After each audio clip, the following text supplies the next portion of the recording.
cenário bem que poderia ser do século passado, nas montanhas de Minas Gerais, num canto qualquer. Com a simplicidade de um homem do interior, apenas Alberto. Sim, é ele nesta foto em Cabangu, Minas Gerais, onde hoje fica o município que leva seu nome.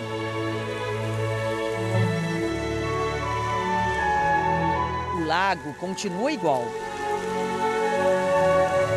O chafariz ainda jorra água do mesmo jeito. Uma tecnologia desenvolvida por Santos Dumont. E a casa típica de funcionários da rede ferroviária, como o pai de Alberto, o engenheiro Henrique Dumont. E assim começa esta história, ou neste caso, um voo pela história. Estamos em 1872. O desenvolvimento do país se expandia pelas ferrovias. Henrique veio para cá para construir parte desses trilhos, no meio da Serra da Mantiqueira. Um trecho da então Estrada de Ferro Dom Pedro II, que hoje liga as cidades de Santos Dumont a Barbacena. Foi nesta casa simples que nasceu aquele que seria uma das maiores personalidades mundiais do século XX. Julho de 1873. O sexto de 8 filhos de Henrique com Francisca. As fotos foram corroídas pelo tempo. Mas os trilhos ainda não. Fazem parte da herança deixada pelo pai dele. Tudo indica que ele não terminou essa ferrovia aqui não. Por volta de 1875, novos desafios levaram a família Dumont para longe daqui. A partir daí, o tempo passou rápido para o pequeno Alberto. A família foi para Valença, no Rio de Janeiro, e depois para Ribeirão Preto. Aqui encontrou o ouro do final do século XIX. O café se espalhava por essa terra plana e também muito fértil no interior de São Paulo. Henrique Dumont foi o primeiro rei do café no Brasil. Chegou a produzir cerca de 6 milhões de pés de café. Isso numa área a perder de vista, mais de 6 mil alqueires. Na época, ele era não só o maior produtor de café do Brasil, mas um dos maiores produtores do mundo. E abriu caminho para uma produção de café que explodiria no início do século XX.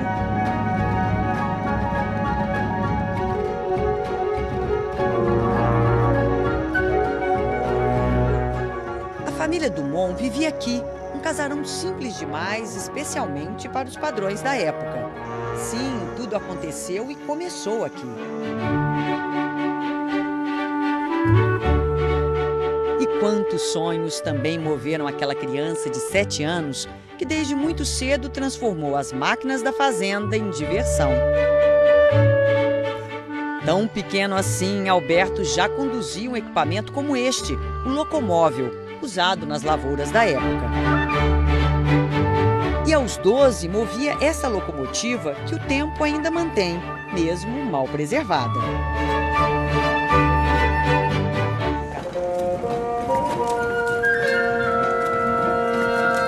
Um dos passeios de charrete pela fazenda, Henrique Dumont sofreu um acidente.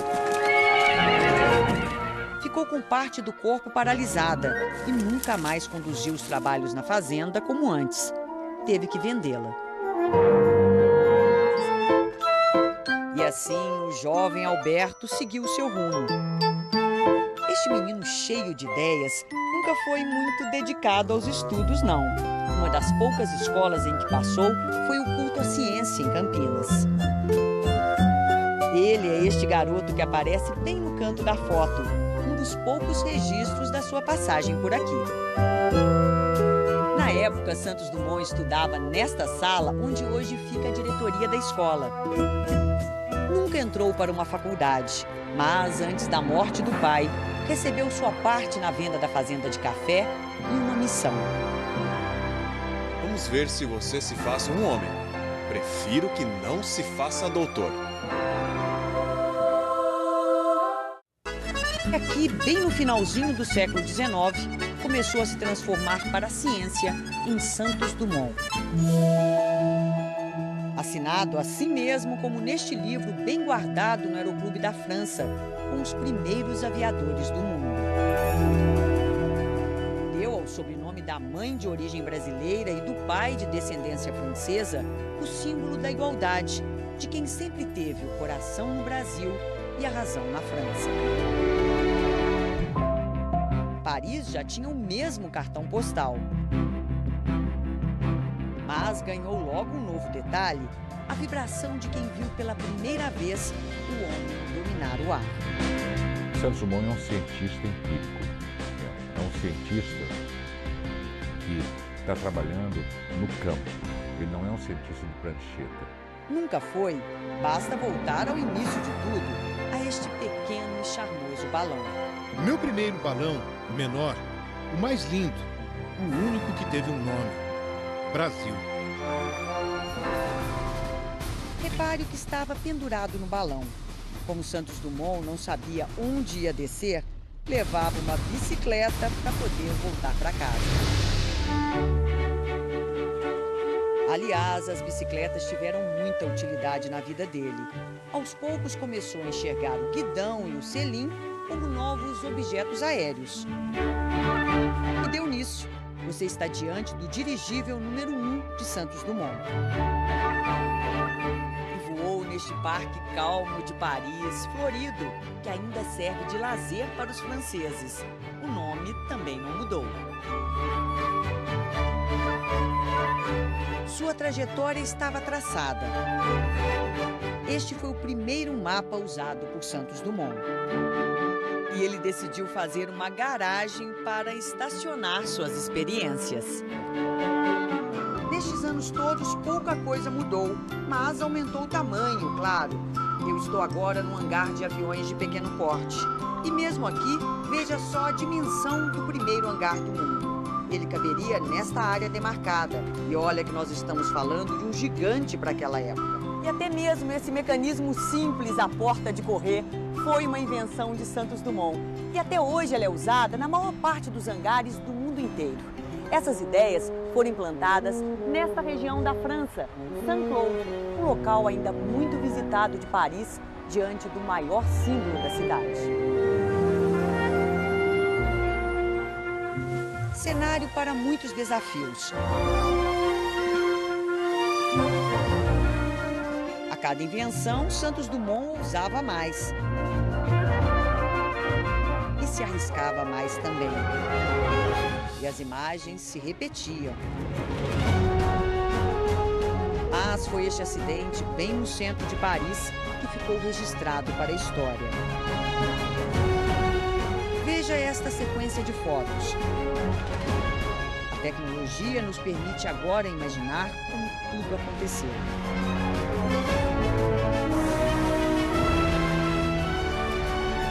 É Santos Dumont que você vê preso nas cordas do dirigível no alto deste prédio. Só se sente medo enquanto alimenta-se ainda de esperança. E isso nunca faltou a ele. Contornou a Torre Eiffel em 30 minutos a uma média de 22 km por hora. O homem aprendia a controlar o balão. É o exemplo de que é possível você fazer uma navegação, sair de um ponto, atingir outro ponto e voltar ao ponto. Então o voo do dirigível número 6 marca o século XX e inaugura a era das navegações aéreas.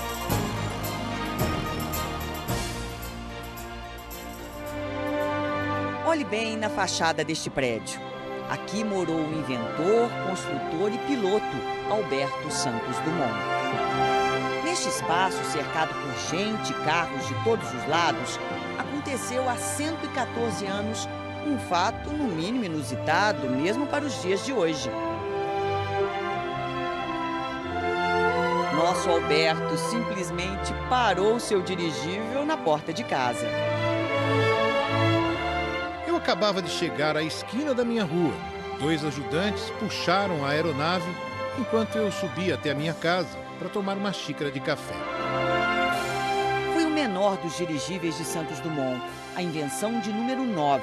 Ganhou o nome popular de Baladeusa, um veículo de passeio do inventor brasileiro. Você colocar um balão de hidrogênio facilmente inflamável no meio de Paris, para Paris. E isso vira notícia jornal, entende? E aí ele passa a ser copiado pela maneira como ele faz. Copiado até hoje. O dirigível agora é coisa para o futuro. Desta fábrica vai sair um projeto idealizado há 30 anos. Tudo planejado nos mínimos detalhes. E este longo tecido à base de poliéster logo vai virar um aparelho moderno, útil para o transporte de carga. O dirigível é de operação de baixo custo e não necessita de uma infraestrutura de terra tão grande quanto um avião.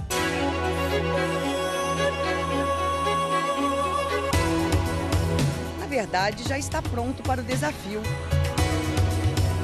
Eis o primeiro dirigível feito no Brasil.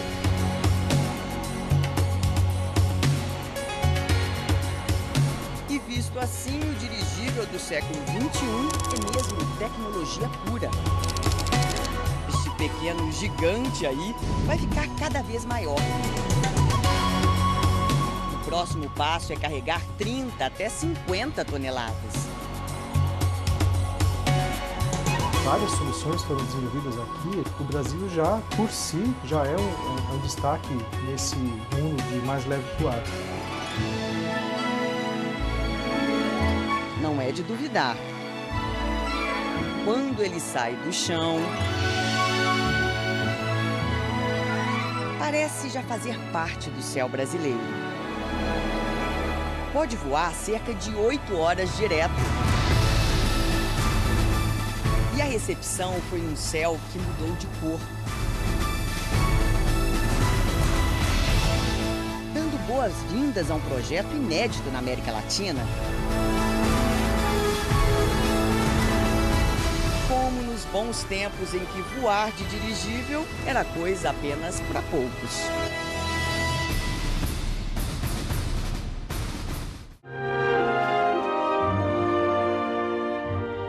Mãos de quem já viveu muitos anos e a vaidade que o tempo não deixou de cuidar. Maria de Lourdes é uma senhora linda também quando fala de um passado muito distante, anos 30 do século passado. Era tudo bonito, todo mundo bom, todo mundo simpático, gostoso. Ela é sobrinha neta de Santos Dumont. Na sua casa em São Paulo, se recorda do tio ilustre. Foi nos visitar, levou um presente para mim, outro para o meu irmão, um aviãozinho para o meu irmão e para mim um joguinho de criança, naturalmente, para chá, com violetinhas pintadas. No cenário, no aterro do Flamengo, no Rio de Janeiro, este prédio já foi a casa que acolheu Santos Dumont no passado. Aqui vive Jorge, outro sobrinho neto do inventor brasileiro. Meus pais preparavam a casa para recebê-lo, que ele normalmente se hospedava aqui com meus pais.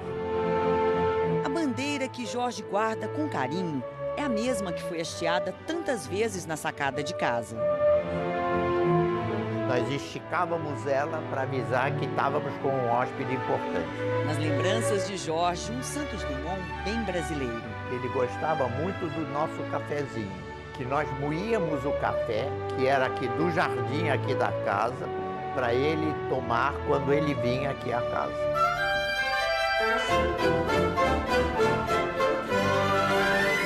A foto na estante, autografada, é talvez uma das poucas em que ele aparece sorrindo, com estilo que marcou uma época. Santos Dumont também deixou seu nome registrado no mundo das celebridades.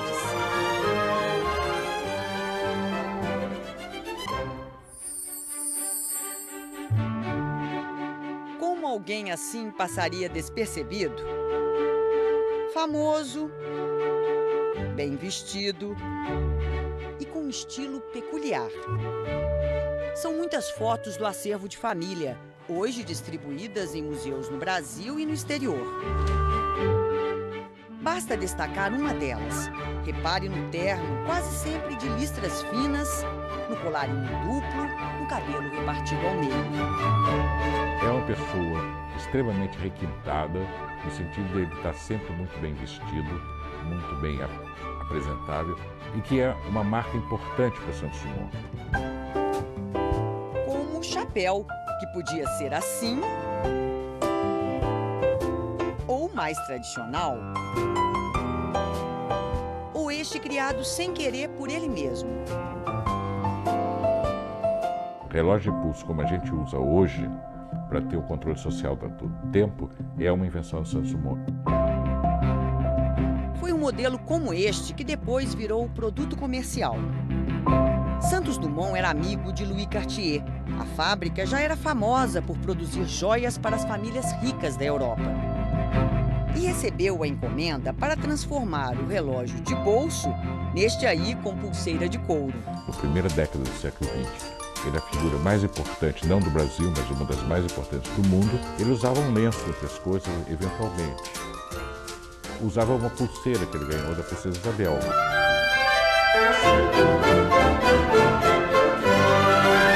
Chegamos à parte mais importante da vida de Santos Dumont, o invento de número 14. O dirigível que sustenta o sonho do aparelho mais pesado que o ar. Um projeto desenvolvido exatamente neste lugar. E foram muitos testes, contou com todo tipo de ajuda. Neste campo enorme, ainda hoje de uma beleza colorida. Foi aqui nessa região de Paris, Bagatelle, que Santos Dumont fez o primeiro voo homologado do mundo. Ele dominava o céu.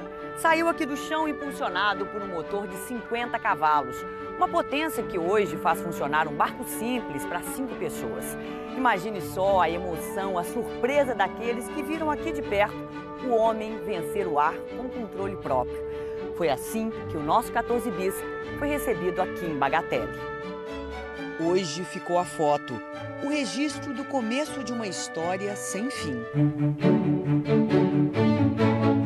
E que ganhou um movimento, porque o voo do 14 bis também foi gravado.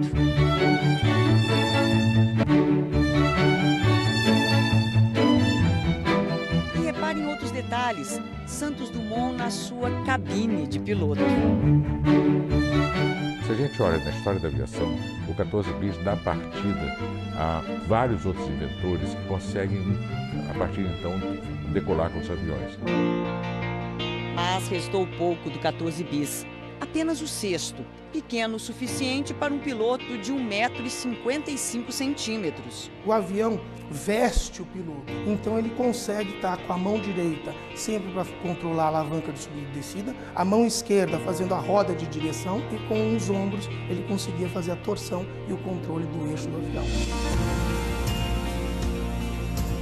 Olhando hoje para esta réplica perfeita do 14 bis, deslizando pela pista do aeroporto de Bauru, nota logo a diferença.